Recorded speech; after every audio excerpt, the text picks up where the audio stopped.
Right, so contact meteor hammer is based off of the three main power-ups. With these power-ups you gain the momentum to do whatever else you want to do, so without them it's kind of difficult. So I'm going to go over the three basic power-ups, and then you can check out later videos and see what you can do with those.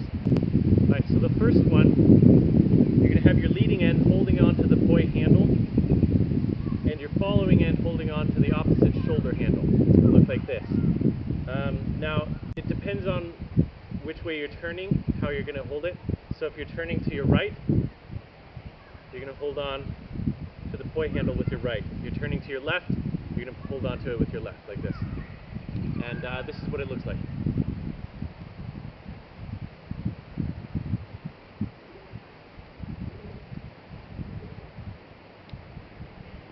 Now you can concentrate on spinning 180 degrees or 360 degrees to make it look nicer, but when you're starting off you don't really have to worry about that. Basically all you're really wanting to do is get the meteor hammer so it straightens out completely, and then it's going to turn and make that Z. To focus on with zigs is making sure that the rope between your hands stays tight. You don't want to lose this tension. If it does this, it's not going to work quite right, and it's not going to look as nice. The second thing is when you come out of the Z like that, you're going to want to make sure you spin far enough, fast enough so that the hammer will extend completely. Now, if it doesn't, then you're not going to build as much momentum, and it's not going to look as nice and all that.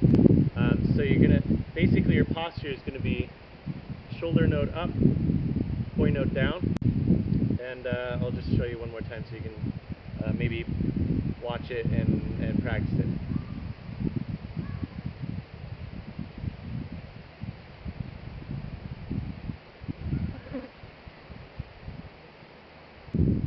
Okay, the next power-up is called the crucifix. It's a little more difficult. You're going to have your leading end on the poi handle, and this arm basically wherever you can reach to, whatever your full length of reach is.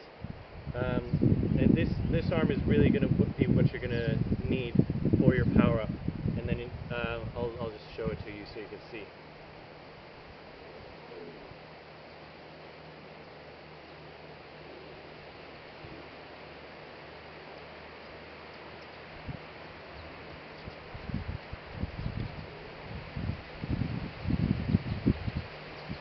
So that is the crucifix. The reason it's called the crucifix is because you're constantly in this position. You want to make sure to keep your arms out, either that or get creative of when you put your arms out and when you don't, just so it looks nicer, you get more flow with it. The hard part about this one is it makes you the most dizzy out of any of them, I think anyways. So when you start off, you're turning and you're basically going to push, make sure it stays straight. It's going to come around your back.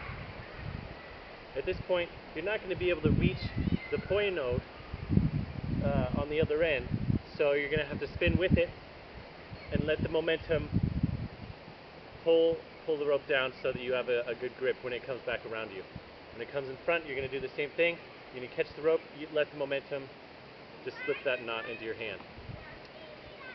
And this one, you might want to practice just spinning and spotting.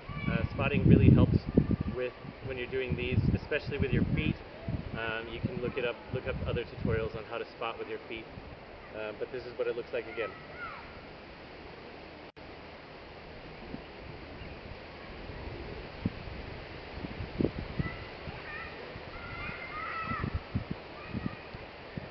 So that's the crucifix. So the third and final power-up is called the rotor. And you're dealing with both of these shoulder knots, possibly just outside, and it looks like this.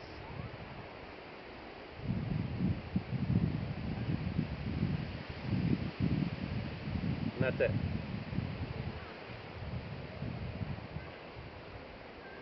So I'm going to show you the hand positions on this stick just so you can see easier. You're going to have one hand up, one hand down. Your lead hand is going to be up, or basically, that's what it's going to look like if you're up like this. And it's just going to rotate around the back of that lead hand. Like so.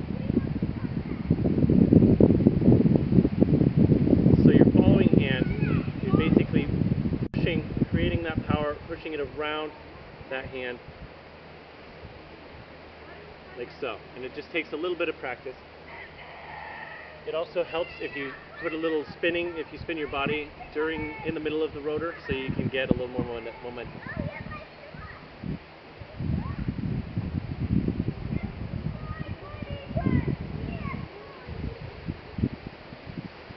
Those are rotors. Alright, so those are the 3 main power-ups, and you can just go over that video and practice those.